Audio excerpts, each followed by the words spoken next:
नमस्कार, विचार मंथन में आपका स्वागत है। चौथे चरण के मतदान का आज प्रचार होने के लिए आखिरी दिन है। 9 जिलों में 23 फरवरी को वोट पड़ेंगे। 59 सीटों पर 627 प्रत्याशियों के भाग्य का फैसला होगा।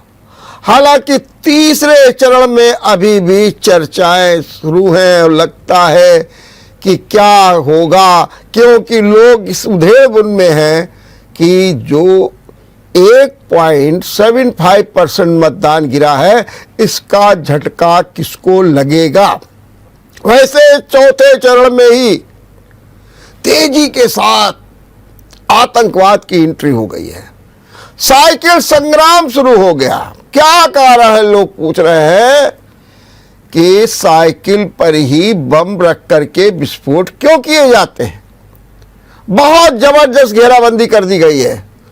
चाहे गृह मंत्री अमित शाह हो, चाहे प्रधानमंत्री नरेंद्र मोदी हो, मुख्यमंत्री योगी आदित्यनाथ हो और मंत्री अनुराग ठाकुर, सबकी ओर से एक ही स्वर निकल रहा है, लेकिन अखिलेश यादव ने चुप्पी साध रखी है।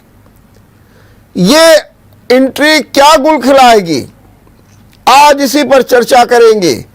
और इस चर्चा में हमारे साथ जुड़े हुए हैं वरिष्ठ पत्रकार, जाने माने विश्लेषक मनोज त्रिपाठी। मनोज जी, मैं आपका बहुत बहुत स्वागत करता हूं। मनोज जी, मेरी आवाज आपको आ रही है? जी वर्मा जी, आ रही है। हाँ मनोज जी, जरा हमको थोड़ा सा समझाइए कि चौथा चरण के प्रचार का आज आखिरी दिन है और इस बीच में आतंकवाद ने एंट्री कर ली है। अभी तक हम बात कर रहे थे जिन्ना की, पलायन की, मुजफ्फरनगर दंगे की, माफिया की, गुंडों की, बुलडोजर की, गर्मी, सर्दी, चर्बी, सब की बात कर रहे थे। लेकिन अचानक आतंकवाद ने एंट्री ही नहीं कर दी, बल्कि चुनाव चिन्ह साइकिल पर संग्राम भी छिड़ गया है। और कहा जा रहा है कि साइकिल पर रख करके टिफिन वाले बम फोड़े जाते हैं। क्या कहना है इसके बारे में आपका? देखिए, जो अब तक चुनाव हो चुके हैं जी, उस चुनाव की जो रिपोर्टें छन के आ रही, जो वो संदेश दे रहा है चुनाव, उससे दोनों ही खेमे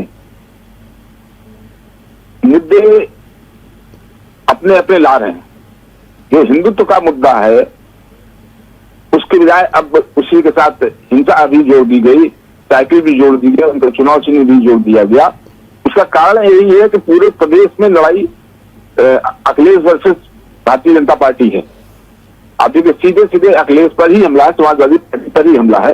और समाजवादी पार्टी पे आरोप लगते भी रहे हैं मुस्लिम परस्त होने के, तो उसका लाभ लेने के लिए ही ये जो 2 दिन के अंदर ये भारतीय जनता पार्टी ने हिंदुत्व के साथ ये भी जोड़ दिया कि साइकिल से ही बम, तो बमबाजी तो हुई है, पहले भी हुई है, लेकिन साइकिल से ही नहीं हुई। भाई अगर देखिए तो कश्मीर में पूरी सीआरपीएफ की टुकड़ी कितने लोग मार दिए गए थे, तो बच से हुई थी। लेकिन ये चुनाव है, चुनाव में चर्चा सभी होती है, तो ये चुनाव का ही एक अंग है और ये तब तक जारी रहेगा जब तक वोटिंग होगी। लेकिन क्या ये जो आतंकवाद की एंट्री हुई है उससे क्या बीजेपी कुछ अचीव कर सकती है क्या? देखिए, अब चुनाव पीक पे पहुंच गया। अब आदमी मत मना चुका है पूरे प्रदेश में किसको वोट देना है, किसको नहीं देना है। तो अब इसका असर बहुत पड़ेगा, ये तो मेरी समझ से परे, क्योंकि आदमी पूरे प्रदेश से मन बना चुका है, देख चुका है कि वोट का ट्रेंड क्या है, वो देख चुका है कि जो मन बना चुका है, जो हिंदुत्व का मन बना चुका है, उसको कोई डिगा नहीं सकता, और जो उसके विरोध में वोट करने का मन बना चुका, उसको अब कोई डिगा नहीं सकता। क्या जैसे 2017 में सर्जिकल स्ट्राइक को मुद्दा बनाया गया और 2019 में बालाकोट स्ट्राइक को मुद्दा बनाया गया और जो भी सफलता मिली है, क्या ये न माना जाए कि जिस तरीके से 2017 में सफलता हासिल की गई, 19 में की गई है, तो 22 में भी हो जाएगी? देखिए 2017 में ये आतंकवाद हिंदुत्ववाद पीछे था। 2017 में अखिलेश की सरकार थी, तो उस समय बीजेपी का हमला विकास पर था, ज्यादा विकास पे हमला था। उसमें योगी मुख्यमंत्री होकर आ जाएंगे तो किसी को पता नहीं था। तो जो लड़ाई भारतीय जनता पार्टी ने लड़ी थी, वो जो अखिलेश का शासनकाल की जो कमियां थी, जो अखिलेश के शासनकाल का लॉ एंड ऑर्डर था, जो विकास का मुद्दा था, उस पर 2017 का चुनाव लड़ा था, क्योंकि बीजेपी के पास होने के लिए तो जनता पाना ही पाना था। और अखिलेश और विरोधी दल डिफेंस में थे, बहुत फायदा मिला था भारतीय जनता पार्टी को। लेकिन ठीक 5 साल सरकार रही है भारतीय जनता पार्टी का, तो उनकी जो जवाबदेही है, उस जवाबदेही को थोड़ा सा साइड करने के लिए ये हिंदुत्व और ये जो अब आ गया है आतंकवाद, साइकिल डब्बा, ये सब उसका ही एक अंग है। लेकिन मनोज जी, जैसे कि अभी तक का जो हम देख रहे हैं 2-3 रोज से आतंकवाद को लेकर हमला हो रहा है, लेकिन अखिलेश ने एक तरीके से चुप्पी साध रखी है, कोई सफाई नहीं दे रहे हैं। क्या ये उनकी रणनीति है, या फिर वो इस चिंतन में है कि ये जो नया मुद्दा आ गया है, इससे कैसे निपटा जाए, इसको कैसे जो है मेट्राइज किया जाए?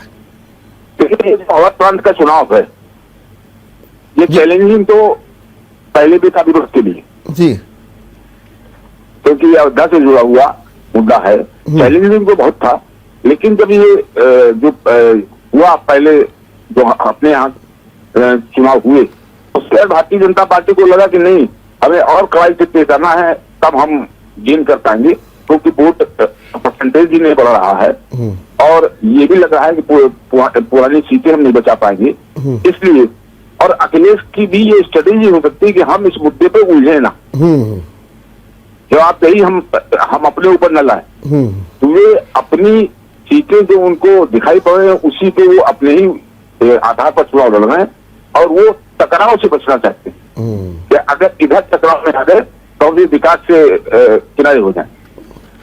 मैं थोड़ा सा हमको ये भी समझाइए कि जो इस बार आप भी देख रहे हैं कि सपा बिल्कुल फ्रंट में आ गई है और सपा भाजपा के ही बीच में चुनाव हो रहा है, ऐसा कौन सा मुद्दा है, कौन से ऐसे कारण हैं जिनके कारण जो है सपा एकदम फ्रंट फुट पे आ गई और जितने दूसरे दल थे वो हाशिए पर चले गए? क्या ऐसी बात है, क्या आप सोचते हैं कि इसके पीछे क्या राज है? उसके पीछे बहुत स्पष्ट है वर्मा जी। एक तो सपा का संगठन मजबूत था, दूसरा किसान आंदोलन ने सपा को ऑक्सीजन दे दी, और बड़ी मजबूती के साथ अखिलेश चौधरी को पहले ही पकड़ के पश्चिम में अपनी, क्योंकि पश्चिम में पिछली बार जो मुजफ्फरनगर के दंगे के कारण बहुत नुकसान उठाना पड़ा था, उसकी भरपाई करने के लिए उन्होंने किसान आंदोलन का साथ दिया, किसान आंदोलन को आगे रखा और जयंत चौधरी से इसीलिए समझौता किया। कांग्रेस के साथ ये कि कांग्रेस के साथ संगठन ही इतना मजबूत नहीं है कि कांग्रेस के जो प्रयोग किए हैं, ऐसा लगता है जैसे वो 2024 की लोकसभा की तैयारी में है, उनको विधानसभा के चुनाव में पहले से कुछ सीटें ज्यादा मिल जाए उससे ही वो संतुष्ट हो जाए। बसपा बिल्कुल दंडवत है, बसपा ने कहीं भी आपको एग्रेसिव मायावती नहीं दिखाई पड़ेंगी, और मायावती कहीं बहुत ज्यादा रैली भी नहीं की, मायावती ने बहुत ज्यादा टिकट के बंटवारे में भी बहुत ज्यादा इंटरेस्ट लिया। तो ये जो विरोध अखिलेश, कांग्रेस और बीएसपी थी, तो इन दोनों की हालत कांग्रेस की और बीएसपी की, कांग्रेस का संगठन मजबूत नहीं था और बीएसपी ने बिल्कुल सरेंडर कर रखा था, अखिलेश ही खड़ा हो गया है। तो इसीलिए पूरा हमला चुनाव में अखिलेश को ही केंद्रित करके किया जा रहा है। लेकिन अगर आपकी बात हम मान लें, होनी भी चाहिए, ये स्ट्रेटेजी होनी भी चाहिए भाजपा की। जी, मैं अगर आपकी बात मान लेता हूं, तो आपने कहा कि किसान आंदोलन में साथ दिया सपा ने, इसलिए वो एकदम फ्रंट फुट में आ गए और सब काम कर रहे हैं। मेरा सवाल आपसे ये है कि किसान आंदोलन पश्चिम तक में था, पहले चरण तक में था, चलिए दूसरे चरण तक में था, लेकिन अब तो तीसरा चरण हो गया, यहाँ पर तो किसान वाली बात है नहीं, चौथा चरण आ रहा है, इसमें भी किसान वाली बात नहीं है। तो आखिर वो कौन से और कारण है कि जनता जो है, आम जनता उनसे जुड़ रही है, इतनी भीड़ एकत्र हो रही है? नहीं वर्मा जी, ऐसा नहीं। तो किसान आंदोलन तो वहां था और वो ऐसा चल रहा था, लेकिन आम किसान आज भी बीजेपी से इसलिए नाराज है क्योंकि ये जो छुट्टा छाव है, जिनके लिए उनको रात रात तक पहरेदारी करनी पड़ती है अपने खेतों की, जो यूरिया के खाद के पैसे बढ़े, जो वो उनको भोगना पड़ा है, तो उसका असर गांव में किसानों में है। ऐसा नहीं कि आप मैंने कई देहात में चुनाव के दौर पर मुझे जाने का मौका मिला है और मैंने देखा है। तो इसका अब देखिए, आप बोल रहे हैं, मोदी जी ने बोला कि जो छुट्टा इनकी सब व्यवस्था की जाएगी, लेकिन अब बोल रहे हैं कि नुकसान हो चुका है, लोगों के मन में ये बात बैठ चुकी है कि हमको इनके कारण इतना नुकसान हुआ है। तो किसान अभी भी उतनी मजबूती से भारतीय जनता पार्टी के साथ नहीं है जितना पिछली बार। लेकिन अगर हम ये भी बात मान लें, आपके आवारा जानवर की भी बात मान लें, तो ये मान लिया जाए कि भाई गांव तक अच्छा असर है, लेकिन ये शहर में ऐसा क्यों दिख रहा है? शहर में ऐसी कौन सी परिस्थितियां पैदा कर दी गई है जिसके कारण सपा जो है शहर में भी लड़ती हुई दिख रही है? देखिए, शहर में सपा पहले भी कभी ज्यादा अच्छी नहीं लड़ी और अब भी उतना है। देखिए, अब आप देख लीजिए, उन्नाव शहर तो छोटा है, लेकिन जो देहात, जो उनकी विधानसभा है, देहात से ज्यादा। फतेहपुर ले लीजिए, शहर छोटा है लेकिन विधानसभाएं देहात से ज्यादा, तो इसका फायदा मिल रहा है सपा को। शहर तो पूरे उत्तर प्रदेश में बड़े पटले शहर कौन से? कानपुर हो गया, लखनऊ हो गया, आगरा हो गया, इलाहाबाद हो गया, बरेली हो गया, बनारस हो गया, गोरखपुर हो गया, 20 शहर हैं बड़े बड़े। बाकी तो शहर जो है, शहर छोटे हैं और उनकी विधानसभा से देहात से ज्यादा। लेकिन लोग कहते हैं कि किसानों का ये भी मुद्दा है, साथ में जो कोविड में जो हालात पैदा हुए कि लोगों को ऑक्सीजन नहीं मिली, इलाज नहीं मिली, परेशानियां रही, वो भी अभी आम जन इसे भुला नहीं पाया है। एक वो भी गुस्सा है, दूसरा बेरोजगारी का भी मुद्दा बना हुआ है। इसके बारे में आप क्या सोचते हैं? क्या ये ज्वलंत बातें हैं? वो मैंने पहले ही कहा था कि पिछली बार ये कोई मुद्दे नहीं थे और खुला मैदान था भारतीय जनता पार्टी के सामने। इस बार भारतीय जनता पार्टी को उन जो समस्याएं 5 साल में पैदा हुई वो भी घेरे थे, वे भी आक्रोश के कारण बनी हुई। कि कोरोना काल में जो महिला दिखाई पड़ रही है अपने पति के मुंह से सांस लेते हुए, ये जो भयानक चित्र है, जो लाशें पाई गई, दबी हुई, ये भयानक जो दृश्य थे, वो लोग भूले नहीं। ऑक्सीजन नहीं मिली, जो लोगों को औने पौने दाम में खरीदनी पड़ी, तो ये सारे मुद्दे हैं। ये जरूर है कि इन मुद्दों को पीछे करने की पूरी कोशिश चुनाव में की गई है और हिंदुत्व को इसीलिए आगे लाया गया, ये मुद्दे न उठे। लेकिन ऐसा संभव नहीं हो पाया। विरोधियों ने इन्हीं मुद्दों को जिस तेजी के साथ उछाला है, वो अपना ऐसा टाल रहे हैं। लेकिन कभी कभी ये भी तो माना जाता है कि एक मानसिकता है लोगों की कि ठीक है, कोविड हुआ, अब कोई क्या कर सकता था, एकदम इतनी बड़ी आपदा आ गई, कोई समझ नहीं पाया। एक मानसिकता ये भी तो काम कर रही है। नहीं, अगर ये मानसिकता काम न कर रही होती तो बीजेपी को और नुकसान होता। भाई, एक जो उसका कैडर है, जो एक उसका बिल्कुल सीमेंट की तरह जुड़ा हुआ वोट बैंक है, उसका यही कहना जो आप कह रहे हो कि भाई कोविड तो एक आपातकाल स्थिति थी, इसको किसी को पहले से आशंका थोड़ी थी कि इतना बड़ी आ जाएगी, तो इसकी हम तैयारी करें। और आज हमने कितने लोगों को डोजेस लगवा दिए और हम अपने मेडिकल में पूरी तैयारी कर ली, इसलिए जो अब आई है उसमें देखिए नुकसान नहीं हुआ। तो वो तो उन्होंने उससे निपटने के लिए और लोगों को शांत करने के लिए पूरा प्रयास किया गया और प्रयास में काफी कुछ सफल भी हुई। एक बात ये भी है कि बार बार आती है कि हिंदू कार्ड खेला जा रहा है, हिंदू कार्ड खेला जा रहा है। आतंकवाद की भी एंट्री में यही बातें आ रही हैं। सवाल केवल ये उठता है कि हिंदू माने 80 बनाम 20, क्या आपको लगता है कि 80 बनाम 20 की लड़ाई हुई है पिछले 3 चरणों में? नहीं, ऐसा नहीं हुआ। ये तो चुनावी ये हालत का बयान है योगी जी का, लेकिन ऐसा नहीं कि 80-20 और चुनाव काटे का हुआ है। हर जगह संघर्ष करना पड़ा है और हर जगह मैंने जैसा कि मैंने कल भी कहा था कि जो परिणाम आएंगे वो आश्चर्यचकित कर देंगे लोगों को। लेकिन एक बात तो ये है कि 80 न चला हो, हम मान सकते हैं, लेकिन 20 तो चला, और 20 में जिस तरीके से लंबी लंबी कतारें लग गई, मतदान केंद्रों पर भीड़ लग गई, और ये दावा किया जाने लगा कि 80% वोट जो है वो सीधे सीधे सपा को ही चला गया है, वहाँ किसी की नहीं चली है, तो क्या इसे आप मानते हैं? और आखिर ऐसा जो हो गया एकदम, उसका क्या कारण है? देखिए, इसके पहले भी जो चुनाव हम लोगों ने देखे हैं जी, तो ऐसा होता था कि जब मुस्लिम क्षेत्र में लंबी लंबी लाइनें लगती थी तो उसका रिएक्शन हो जाता था हिंदू बेल्ट में, और भारतीय जनता पार्टी को उसको लाभ मिल जाता था। लेकिन अब चूंकि ये इतने धर्रे जो इतने दिनों से चल रहा है कि अब और मुसलमान भी समझदार हो गया है, ये वोट तो कर रहा है, ये देख के कौन भारतीय जनता पार्टी घबरा रहा है, लेकिन साइलेंट रहा है, एग्रेसिव नहीं रहा, उसने इसको पोज नहीं किया, शो नहीं किया है। और जहां उसको जो कैंडिडेट जीता दिखाई पड़ेगा भारतीय जनता पार्टी भारत का, वहां वो एकजुट होकर गया है।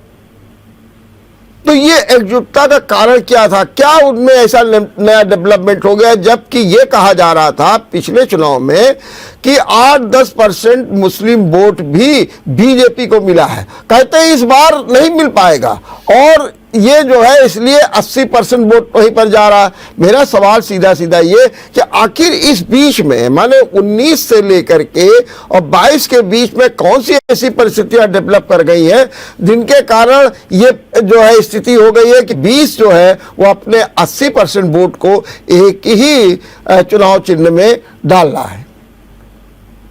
देखिए, बहुत साफ बात है अध्यक्ष साहब कि 17 के चुनाव तक योगी जी के हिंदुओं के बहुत बड़े चेहरे नहीं थे, मोदी जी बहुत बड़े चेहरे थे, लेकिन 17 के बाद हिंदुत्व का इतना बड़ा चेहरा हो गए हैं बाबा कि आप देखिए वेस्ट बंगाल चुनाव हो या बाहर दूसरे स्टेट का चुनाव हो, हिंदुत्व के चेहरे के रूप में योगी जी की मांग बढ़ी।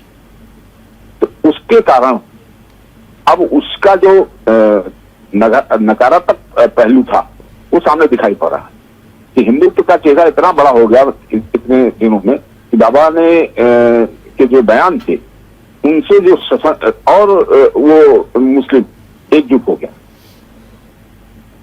तो क्या ये माना जाए कि अब जो है मुसलमान ये कुछ महसूस करने लगा, कहीं ना कहीं उसमें डर आ गया है, कोई ऐसी भावना आ गई है जो ये महसूस करती है अब हमको एकजुट हो जाना चाहिए, और अगर एकजुट नहीं होंगे तो हमारे लिए समस्याएं और भी खड़ी होंगी, और इसका कारण ये माना जाता है जो आए दिन जो बयानात हो जाते हैं बीजेपी नेताओं के, मंत्रियों के, और जिसमें पाकिस्तान और जाली वाली टोपी और इस तरीके की बातें हो रही हैं, इसने एक नया कॉन्सेप्ट पैदा कर दिया।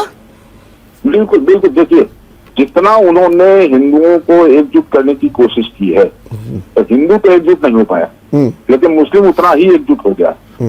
और ये आज से नहीं, आप बताइए कि 91 में कल्याण सिंह जी की सरकार भारतीय जनता पार्टी की फुल मेजॉरिटी से बनी थी और 93 में ही चली गई थी, क्योंकि मुस्लिम एक तरफा चला गया था मुलायम सिंह के साथ बंधा हुआ।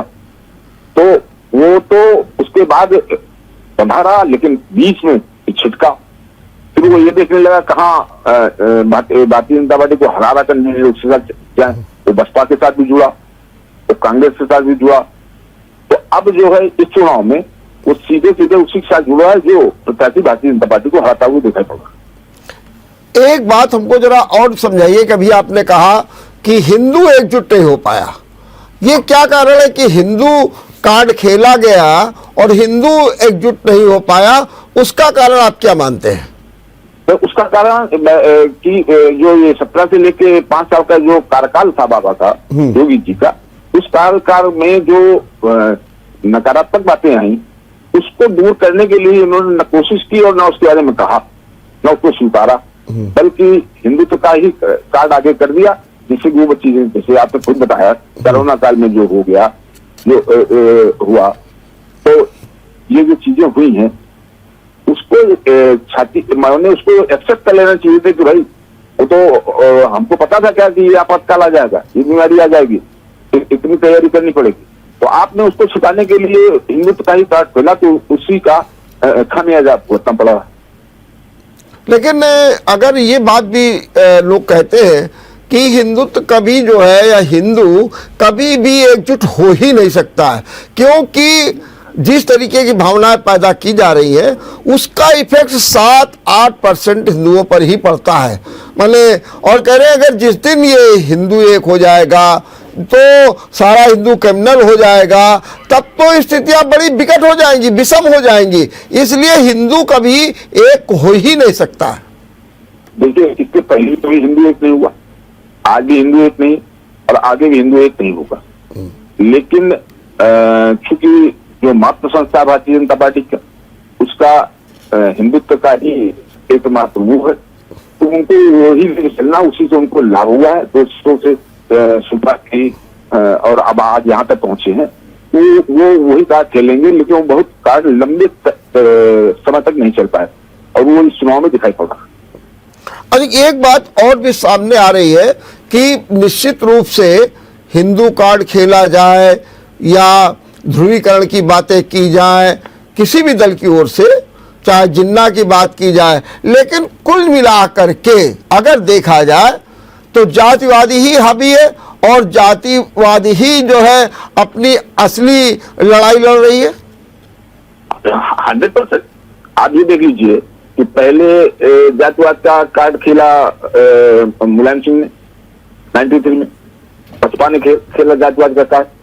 ये बात ऊपर तक समझ में आ गई कि जब तक इन छोटी छोटी जातियों को नहीं साथ रखेंगे तब तक सफलता नहीं मिलेगी।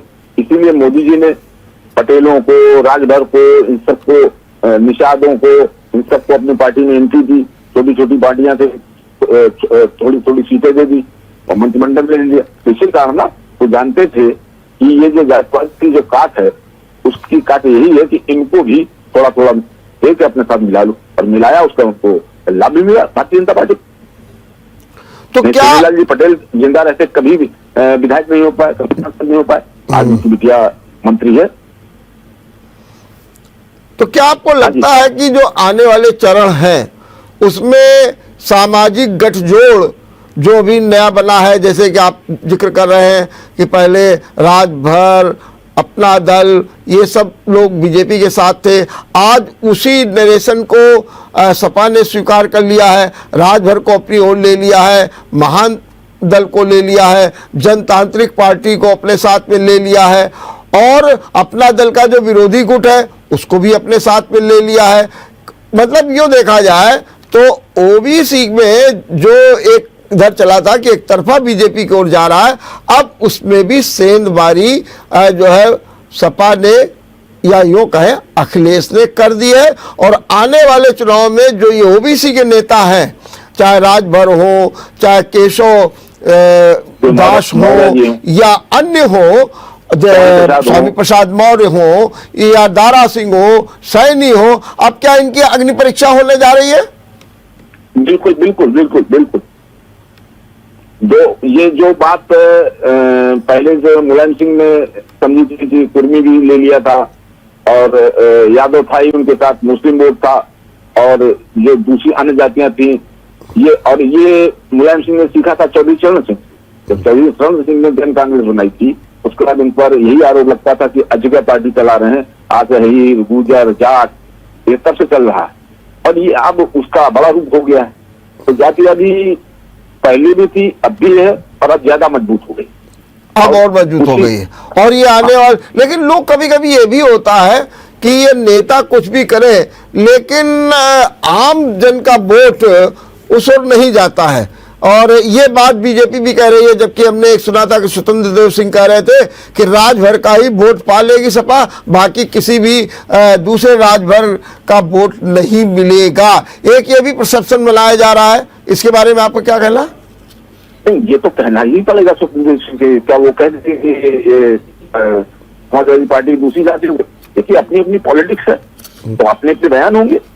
लेकिन ये जो 2017 में जिस तरह से मिला लिए थे इन पार्टियों को, अखिलेश को किनारे ढकेल दिया गया था सपा को। एक तो उनको अपने 5 साल का जो काम था उसका जवाब देना पड़ा था, मुजफ्फरनगर दंगे का जवाब देना पड़ा था, सिपाही के जो बड़े बड़े आयोजन थे उनके जवाब देना पड़ा था, तो उसका उनको खामियाजा 2017 भुगता। उसी से लेके इस बार उन्होंने भी घेरेबंदी की, उन पार्टियों को भी अपने साथ जोड़ा, जयंत को अपने साथ जोड़ा और खुल के मैदान में आए और इसीलिए मजबूती से के साथ खड़े हो गए। हम यहाँ पर एक छोटा सा ब्रेक लेंगे, ब्रेक के बाद फिर अपनी चर्चा को जारी रखेंगे। ब्रेक के बाद आपका एक बार फिर स्वागत है। हम चर्चा कर रहे हैं चौथे चरण के चुनाव की, तीसरे चरण के रुख की, और हमारे साथ हैं वरिष्ठ पत्रकार मनोज त्रिपाठी जी। मनोज जी, जरा मुझे ये समझाइए कि इस बार अखिलेश ने अपने ऊपर लगने वाले आरोपों जैसे परिवारवाद, भ्रष्टाचार, इनसे बचने के लिए जातिवाद, मुस्लिम, ये सब पे उन्होंने काम किया, और उसका उदाहरण यह है कि परिवार को दूर रखा और कहा कि परिवार का कोई व्यक्ति जो है चुनाव नहीं लड़ेगा, जिसके कारण अपर्णा बीजेपी में चली गई। अपनी पत्नी को भी लाया, हालांकि अब स्टार प्रचारक के रूप में। शिवपाल को भी नहीं लाया क्योंकि उनके ऊपर ही इसी तरीके के आरोप लगते थे, उनको भी उन्होंने अलग रखा और ये भी कहा कि हम गठबंधन करेंगे, विलय नहीं करेंगे। और जो चौथी बात, जो सबसे बड़ी बात थी कि उन्होंने अपनी ये छवि नहीं बनने दी कि हम MOI के साथ हैं, इसीलिए टिकटों में ही कम की, जैसे यादव टिकट कम दिए, मुस्लिम टिकट कम दिए, और एक ऐसी छप बना करके OBC के जो सभी वर्गों का जो है लाभ उठाने के लिए, उनका विश्वास पाने के लिए, उनका समर्थन पाने के लिए प्रयास किया। क्या आपको लगता है कि इस दिशा में अखिलेश कुछ सफल हुए हैं? देखिए, अखिलेश जब मुख्यमंत्री थे तो हम मीडिया से लेकर हर जगह चर्चा होती थी कि भाई मुख्यमंत्री, जातिवाद का उनके ऊपर आरोप लगता ही था कि अधिकारी जातिवादी कौन किए जाते हैं। अखिलेश के ही कार्यकाल में दंगा भी हुआ था अखिलेश के ऊपर, तो इतने आरोप थे अखिलेश के ऊपर कि अखिलेश ने उस कमजोरी को दूर करने के लिए, वो आरोपों को कम करने के लिए ही इस बार बड़ी सूझबूझ के साथ परिवार को भी दूर रखा है, MOI भी नहीं लगने दिया, लेकिन हालांकि है सब अंदर खाते, ऊपर से नहीं लगने दिया है। और खास तौर से उन्होंने हमलावर हुए उसको विकास को लेकर, उन्होंने चुनाव में विकास को ही मुद्दा बनाया, विकास को ही लेके हमला किया। वो जहां गए उन्होंने कहीं उन्नाव की चर्चा की, कहीं हाथरस की चर्चा की, कहीं मनीष गुप्ता की चर्चा की, कहीं कानपुर की चर्चा की। माने वो अपने ऊपर ये आरोप से न लग पावे कि हम जातिवादी हैं और हम ढाई मुख्यमंत्री वाले कार्यकाल के मुख्यमंत्री हैं। तो अब तब की राजनीति, अब की राजनीति परिवर्तन तो लाए। और दूसरा, उन्होंने ये देखा था जो छिटक गया था पिछले वर्ष का बहुत ग्रुप, उसको जोड़ने की पूरी कोशिश की। हेलो, हाँ, आपकी आवाज आ रही है, आप बताइए। उसको जोड़ने का भी प्रयास किया, उसमें काफी कुछ सफलता मिली जी। नहीं तो इतना बढ़िया चुनाव अखिलेश जो अभी तक लड़े वो नहीं लड़ पाते, तो भारतीय जनता पार्टी ने तो कोई पूर्ण कसर नहीं रख सकती। लाखों परिवारों को जो अनाज दिया है महीने में खाने के लिए, जो पेंशन योजना चलाई है केंद्र ने, तो इससे कितने लोग लाभान्वित थे। इनसे लोगों को दूर करना इतना आसान नहीं था अखिलेश के लिए या विरोधी पार्टियों के लिए, लेकिन क्योंकि हिंदुत्व का मुद्दा लेके आ गई भारतीय जनता पार्टी, उसने जो अपना विकास का कार्य है उनके उतना फोकस नहीं किया, उसका खामियाजा उसको भुगतना पड़ रहा है और अखिलेश को उसी का लाभ। लेकिन एक बात तो है कि एक मुद्दा है लॉ एंड ऑर्डर का, वो तो आम जन ये महसूस करने लगा कि हाँ भाई, अब तो हम बड़े आराम से हैं, गुंडे रंगदारी नहीं मांग रहे हैं, वसूली नहीं कर रहे हैं, माफिया राज नहीं है, और अगर सपा की सरकार आ गई तो फिर वही स्थिति उत्पन्न हो जाएगी। तो ये जो मुद्दा उछला और जो आम जन के जहन में भी कहीं ना कहीं क्रोध गया है, तो इसका कोई अखिलेश के पास जवाब नहीं है। नहीं, अखिलेश इसी की जवाब में तो ये उदाहरण दे रहे हैं, तो मनीष गुप्ता का उदाहरण क्यों दे रहे हैं? ये उन्नाव वाला अखिलेश ने एक दर्जन बार क्यों उदाहरण दिया? वो जो वो बिटिया रेप के बाद मार दी गई थी, जहाँ किसी को घुसने नहीं दिया गया था, ये अखिलेश बार बार क्यों बोल रहे हैं? इसलिए तो जो उनके ऊपर लग रहा था लॉ एंड ऑर्डर का, उसको कम करने के लिए, उसको डाइल्यूट करने के लिए उन्होंने बीजेपी की इन कमियों को ज्यादा उछाला, क्योंकि उनको इसी से वो बचाव अपना कर सकते थे। क्योंकि जब भी सपा की सरकार आई है, लॉ एंड ऑर्डर बिगड़ा है, इसमें नो डाउट, हर आदमी जानता है और महसूस करता है। तो अपने ऊपर उन आरोपों को कम करने के लिए ही उन्होंने, जो योगी राज में लॉ एंड ऑर्डर गड़बड़ हुआ, उसको बार बार अखिलेश उछाले, बार बार विरोधी दल के लोग और कांग्रेस उछाल लेगी। एक ये भी कहा जा रहा है कि बीजेपी ने 1,72,00,000 लोगों को लाभ पहुंचाया, फ्री राशन दे दिया, शौचालय दे दिए, सिलेंडर गैस दे दिया, मकान दे दिया, बिजली दे दी, नल से पानी दे दिया, और ये सारा वोटर्स जो है वो बड़े काम का है बीजेपी के लिए, और बीजेपी उसी को लेकर के आगे बढ़ रही है जो उसकी जीत का एक मजबूत आधार बन रहा है। क्या कहना है? मैं कह तो रहा हूं कि बीजेपी अगर इस पर ही फोकस करती थी, 5 साल में हमने इतने लोगों को लाभान्वित किया है, कोरोना काल में भी हमने लोगों को भूखा नहीं रहने दिया है, उनको खाना दिया है, वो दिया है, तो बीजेपी आज ज्यादा आगे होती। लेकिन चूंकि बीजेपी ने ये विकास को छोड़ के हिंदुत्व पर ज्यादा जोर दिया, उसमें बीजेपी को बहुत सफलता दिखाई नहीं पड़ रही है। बीजेपी को हिंदुत्व से बहुत लाभ होगा, इनको लाभ होता जो इन्होंने काम किया था। जो मैंने कहा कि लाखों परिवारों को आज भी अनाज दिया जा रहा है, लाखों करोड़ों को पेंशन आज भी दी जा रही है बीजेपी काल में, शौचालय बने हैं, गैस सिलेंडर दिए गए हैं, बिजली भी ठीक ठाक आ रही है, देहातों तक में आ रही है। इसका लाभ लेना चाहिए था भारतीय जनता पार्टी को, ज्यादा फोकस कर। क्या आपको लगता है कि आने वाला जो चरण है, चौथा, 5वां, 6ठा, 7वां, वहां पर ये आतंकवाद या माफिया इस तरीके के ही मुद्दे चलेंगे कि अब सामाजिक गठजोड़ चलेगा और वो मुकाबला करेगा इन परिस्थितियों से? सामाजिक गठजोड़ ज्यादा प्रभावी होगा। ये जो आतंकवाद या लॉ एंड ऑर्डर अखिलेश का खिलाफ था, उसके सामने सामाजिक गठजोड़ पे ही दोनों पार्टियों ने ही ध्यान दिया है, और सामाजिक गठजोड़ ही प्रभावशाली रहेगा। क्या कारण? जी जी हाँ, बताइए बताइए।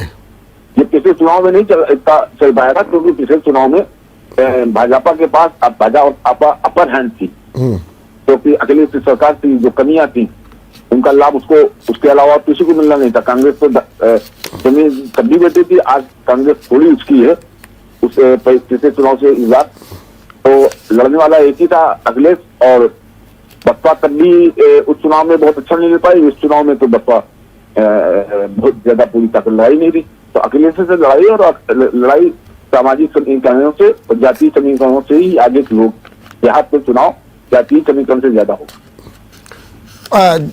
जरा हमको ये भी समझाइए कि ये सामाजिक गठजोड़ भी चलेगा, ये मुद्दे और तेजी के साथ नहीं चलेंगे, तो जो लड़ाई होगी वो लड़ाई हिंदुत्व से और जो बने 80 और 20 से दूर हो जाएगी, और इसका सीधा लाभ सपा को प्राप्त होगा। तो सपा के साथ भाजपा ने भी कि अगर सचान कैंडिडेट की जरूरत थी तो राकेश।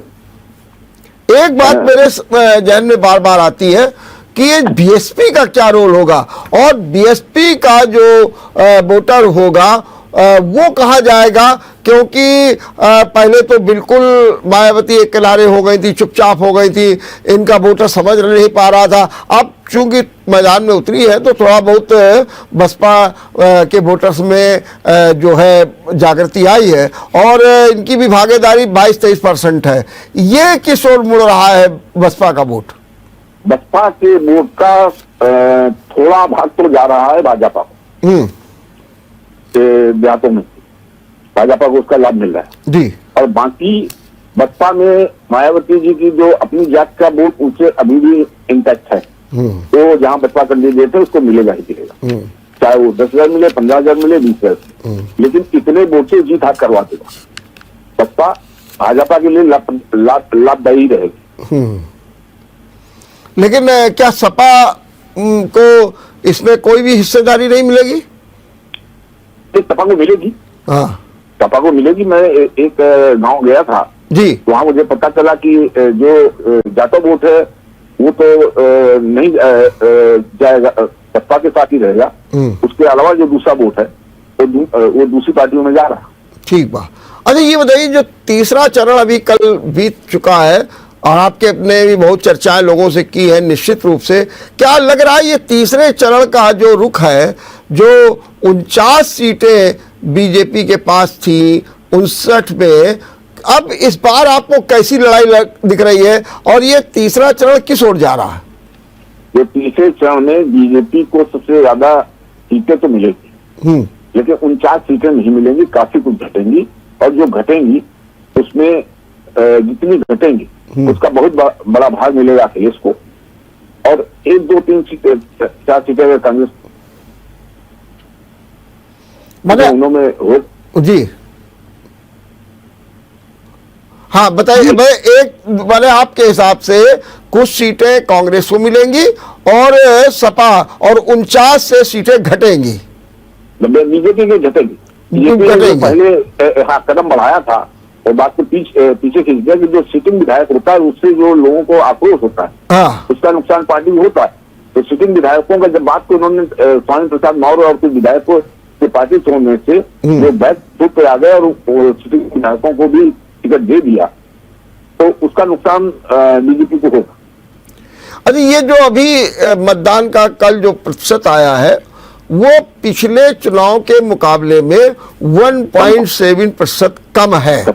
माने कि अगर 2017 में देखें तो 62% और अगर हम यहाँ पर आकर के देखते हैं तो 60, और अगर दोनों का माइनस कर दे तो 1.75% जाता है। ये जो वोट का कम होना ये क्या दर्शाता है?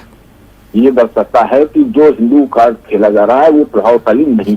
नहीं तो जब मोदी जी लड़े थे हिंदू कार्ड से, तो आप देखिए कि लाइन लग के वोट पड़ रहे थे, आधा गंटा लगता था एक वोट को कास्ट कराने में, लाइनें लगती थी। और जब मंदिर आंदोलन चला था तो भारतीय जनता पार्टी के लिए कितनी लंबी लंबी लाइनों से लोगों ने वोट किया था। वो चीज इस चुनाव में नहीं दिखाई पड़ी। जब नहीं दिखाई पड़ी तो इसका सीधे सीधे मतलब यही है कि जो हिंदुत्व का कार्ड है वो कार्ड पूरी तरह से सफल नहीं था। तो क्या आपने ये कोई आकलन किया है कि सपा और भाजपा ने दावे तो अपने अपने किए हैं? सपा कहती है कि हम 400 सीट ले आएंगे, भाजपा कहती है कि हम पुराना ही जो आंकड़ा है उसको भी पार करके प्लस करेंगे, माने सीधे सीधे वो 300 350 की बात कर देते हैं। आपको क्या लगता है कि कुल मिलाकर के क्या सीटें मिलने जा रही किसको? मैंने इतनी नहीं, लेकिन जो सीधे सीधे दिखाई पड़ रहा है कि संभावनाएं तो बीजेपी की ही है, लेकिन बीजेपी से बहुत नजदीक खड़ी होगी, बहुत दूर नहीं होगा। अपर हैंड बीजेपी का ही होगा, इसके नजदीक खड़ी होगी अखिलेश गठबंधन 2070। इसका क्या कारण है कि अपर हैंड बीजेपी ही रहेगी? उसमें कुछ ना कुछ तो सपा से प्लस रहा होगा बीजेपी में, तभी आप कह रहे हैं कि अपर हैंड तो बीजेपी का रहेगा। इसमें बीजेपी का जो संगठन है वो इतना बीजेपी का कार्यकर्ता वोट को निकाल तो नहीं पाया, लेकिन कितने सेंट्रल ऑर्गेनाइजेशन खड़े कर लिए हैं 5 साल में। उनके परिवार को जोड़ दो, उनके नाते जोड़ दो, तो बीजेपी पास इतना वोट शहर में आपको वो दूसरी जितना उन्होंने ऑर्गेनाइज किया है, और ऑर्गेनाइजेशन में उन्होंने बहुत कम करते अपने संगठन के लोगों को ही तवज्जो दी। खास चीज वो एमएलए तो तोड़े लेकिन पार्टी में नहीं आदमी रखे जो उनकी पार्टी से तो कभी या और दूसरा उन्हीं को ये बड़ी ईमानदारी से चुनाव में, तो इतने ऑर्गेनाइजेशन खड़े हो गए बीजेपी, उसका लाभ मिलेगा बीजेपी। लेकिन नहीं, ये जो संगठन भी खड़े किए हैं, पन्ना प्रमुख भी बना दिए कि हमारे यहाँ जाके वोट डलवा देंगे, लेकिन अगर मैं सीधे सीधे शहर की बात करूं तो वहाँ तो बीजेपी का जो वर्कर है या उसका कैडर है वो तो कहीं प्रभावी दिखाई नहीं देता। नहीं, देहात में नहीं दिखाई देता, वही तो मैं कह रहा हूँ कि शहर में उसका लाभ मिलेगा। तो शहर में जब इतनी सीटें शहर में ही अपर कानपुर में ही आप ले लीजिए, तो कानपुर में एक जमाना था कि बालचंद्र शाह अकेले जीतते थे 89 में भाजपा से। उसका धीरे धीरे एक समय आ गया, पूरी 91 में पूरे भाजपा से जीत गए थे, जो पटोरी जी नगर से जीत गए थे। तो अब एक तरफा नहीं होगा कि बीजेपी यही है शहर में, एक तरफा बीजेपी है और लड़ाई जो है देहातों में हो रही है। हाँ, चलिए, बहुत बहुत धन्यवाद, बहुत बहुत धन्यवाद। आपने बहुत अच्छे ढंग से विश्लेषण किया। शहर में बीजेपी और देहातों में किसान आंदोलन के कारण सीधे तौर पर सपा अपनी स्थिति मजबूत करती दिख रही है, लेकिन मुद्दे बहुत हैं। अब आने वाली लड़ाई सामाजिक गठजोड़ पर होगी और जो ओबीसी के नेता हैं उनकी अग्नि परीक्षा भी होगी। देखते रहिए विचार मंथन। नमस्कार। अगर आपको हमारा वीडियो पसंद आया हो तो हमें लाइक करें, सब्सक्राइब करें और ज्यादा से ज्यादा शेयर करें, और हाँ, बेल आइकॉन दबाना ना भूलें ताकि हर खबर का अपडेट आप तक पहुंचे तुरंत। आप हमें इंस्टा, ट्विटर और फेसबुक पर भी फॉलो कर सकते हैं। हमारी आईडी है @JMT News।